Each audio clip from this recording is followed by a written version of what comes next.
the last month's been really, really good for you, hasn't it? Suddenly you've found a path into the Premier League team, started 4 of the last 5 games. Do you want the season to end? It seems to be just... It's been a long season. But yeah, like you said, I'm really enjoying football right now. Playing a lot in the Premier League. Most appearances this season ever and most goals. So it's been a good season for me, despite the fact that I've had injuries and I wasn't playing at the start of the season, but I think I've improved a lot. So all in all, I can say it's been a good season. You've made more Chelsea appearances this year now than you had in all the years before that. So you've had to be very patient and resilient, really, to get your chance. Is that something you've had to learn over the years, or has that always been part of your makeup? I think I've had to learn it, definitely. I think in the academy I was always a starter, always playing every game when I was fit. And then as soon as I moved into the first team, it was like not playing. And I had to, learn how to train well every day, have that mentality of, knowing you might not play, but you still have to improve in training. That's the only way you're going to improve. So for me, I've, built that up over a number of years. And it got to the point where, I kind of needed to play, and that's when I chose to go on loan to Palace, which I got, some really good experience there, what it's like to play in the Premier League. And I think this season it was about, using that, but also, being confident and knowing I can play in the Premier League just to play at Chelsea. And the fans have been rooting for you the whole way. There's even kind of a nickname come up for you now, the Lewis and Ballack. What are your thoughts? I don't know if you've been asked about this. No, I haven't. No, it's really, I think that's a massive compliment to be, associated with Ballack. I saw him play at Chelsea, and he was a wonderful, commanding central midfield player. Something that I try to be as well, or look to improve to be. So for me to be associated with him is great for me. The manager's called you a complete midfielder in the last few months. Says you've really improved tactically, defensively. Have you felt that on the pitch, that you've been adding things to your game all season? Yeah, and he obviously spoke to him at the start of the season, and he was saying I'm more offensive, and he thinks I can be a complete midfield player, and I need to improve on that side of the game if I want to play regularly. So I worked hard on that all season, really. And I can see it coming out in the games for myself as well, getting more tackles, being in the right position more. And that's what a consequence of him playing me now. So it's been good. Sarri's style of football has kind of divided the fan base to an extent. There have been some fans that haven't been quite with it this season, but you've got to on the brink of maybe 2 finals, top 4 now. Do you feel personally and maybe as a group that it seems to be coming together on the pitch? Yeah, I think you can definitely see at times we've played some really top football, and the football is flowing, and we create chances really easily when we're playing well, and that's obviously down to the manager and what he's tried to drill into us, through the season. It's always difficult when a new manager comes in and you have to learn, you play a different formation firstly, and the tactics. So, we've worked hard on that all season, and at times you can see it coming out. So it's only a matter of time, I think, before we nail it, and we can play game after game after game and play well. And Jorginho is kind of like the symbol of that on the pitch. Has occasionally suffered a little bit. Some fans have given him some stick, but he seems to have kept his performance level up and been quite big for the team in the last few games. How impressed have you been with how he's dealt with it? Not just the criticism he's had, but first season, a new league, new team, new culture. Yeah, firstly, that's I've not had my experience of going to a different league and playing, but I can imagine it's really hard. New language. It's probably an uncomfortable feeling, but credit to him. But I think most fans don't see how good Giorgio is. I think because he's not eye-catching, he he does the simple thing, but it's so effective for us as a team. You know, he helps bring play together, and he's kind of everything goes through him. And when we play well, Jojo plays well. So I think he's a massive player for our team. And as a midfielder particularly, is he someone who just makes the game easier for you and everyone else around him? Yeah, I think as a midfielder, you know, advanced midfielder, if he's getting on the ball a lot, you know, that gives me opportunity to get the ball, and it gives me space because he sucks players in, and that creates space for me or whoever's playing in that offensive attacking role. So he's a massive, but also defensively he cleans up and he's very tactically aware, and that's someone who I've looked to improve.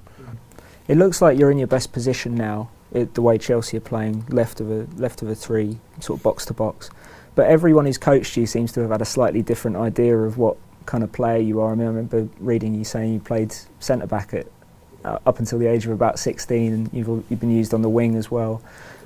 Has that been confusing at times, or do you think that's actually helped you because you can appreciate the game from different positions? At first it was confusing because, you know, really young I've always started as a midfielder, and then obviously I think 16s to 18s I played a lot of centre back, which was confusing, and I never liked it. But you know, it helped me see the game in a different way. See the pitch from a different perspective, and that helps because you know what you want from your midfielder as a centre back. So I can, you know, do that the other way around. But yeah, played on the wing at Palace, and I think it's kind of merged together nicely because I'm naturally a midfielder, but I played on the wing at Palace, and now I'm playing in like a left centre mid role where you find yourself wide sometimes. And you're inside as well, so it kind of works really nicely. And when you've been in the process of battling for minutes this season, you've been doing it at the same time as Andreas and Callum have been doing it. I know you're all really close. How much has that helped you? Do you all support each other and talk to each other during the season? Yeah. I think it's important that we stick together, not just us, but the whole team. But I know Andreas really well, being with him since 16. Callum not as much, but we've got to know each other really well this season. But we've always been close and stuck together, give each other support, and I think that's important in times of, you know, hardship when you're not playing and things get frustrating. So I think we support each other really well. You were on the pitch when Callum got his injury. I mean, how was that moment for you? Because obviously you've developed a really good friendship with him this year. Was that particularly difficult to see him? Yeah, at first it didn't look so bad.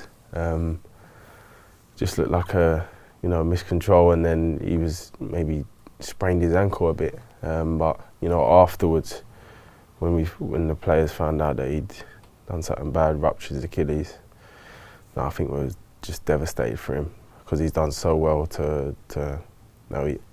the time he was playing a lot in the Premier League as well. Started against Liverpool, massive achievement. At 18, and to have this came at the wrong time, but I'm sure he can use this experience to better himself mentally and learn stuff about himself as well. Chelsea are in a place as a club right now where kind of the squad seems to me to be a mix of older players and quite young players that are looking to break through like you guys. Does that give you more encouragement, especially given what's happened in the last sort of 2-3 months? Yeah, I think we look up to the senior guys in the squad and observe them and see how they act and see how they lead, especially Gary Cahill and Cesar Azpilicueta. They're two of the most professional, footballers I've seen, and the way they lead. David as well, but I think it's time, for us. I think me and Andreas, 23 now, it's not so young. Do you know what I mean? And we have to step up when we get given the time to play and start to become a real important player for the team. Yeah. And speaking of leaders, I mean, that's some people on the outside looking in who maybe don't have the perspective that you do have said that Chelsea squad lacks the kind of leaders they had even 3-4 years ago.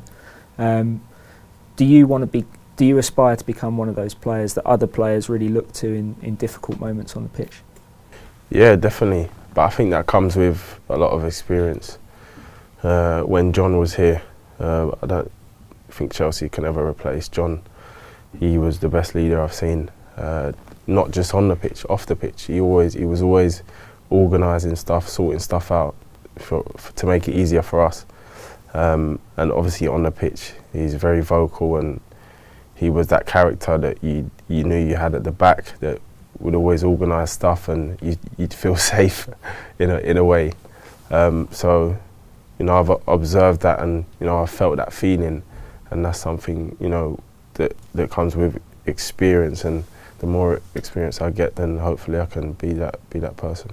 And I remember reading that you said you'd modelled, especially when you got to your teenage years and you were playing in Chelsea's youth teams, you'd modelled your game on Lampard and what he was doing in the senior team. Is he someone you particularly asked for advice when you were first training around the first team, and is he someone maybe you still talk to now? I don't talk to him much. I saw him last year when I was injured, and I came back for my injury, for my rehab, and when I was getting back into training, he was doing his coaching. He's with Jody Morris.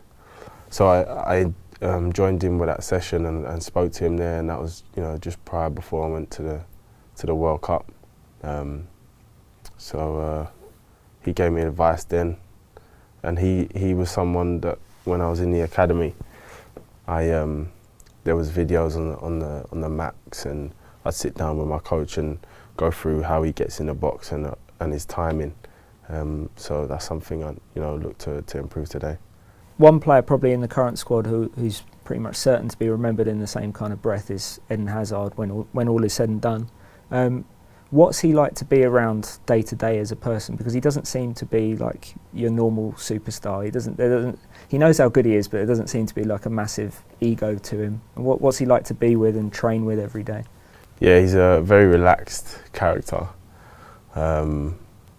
In training, I think because he plays so much games, he doesn't train hard. He trains smart, and that's why he's able to play like that on the weekend. He kind of just turns up at the weekend and does something magical. But I think that's the modern day footballer with all these games, and when you're the main man in the team, the team look up to him, and he can produce moments that win you games. And it's amazing to see that and to play with. Is he the kind of player that sort of raises the technical level of everyone else just by training with him every day? Yeah, I think these players, they've got so much talent and are so good that you can only raise the bar yourself to be around. And I think that's an important thing in training. When the training level's high, everyone has to raise their game, and that's only a positive effect on the games you play.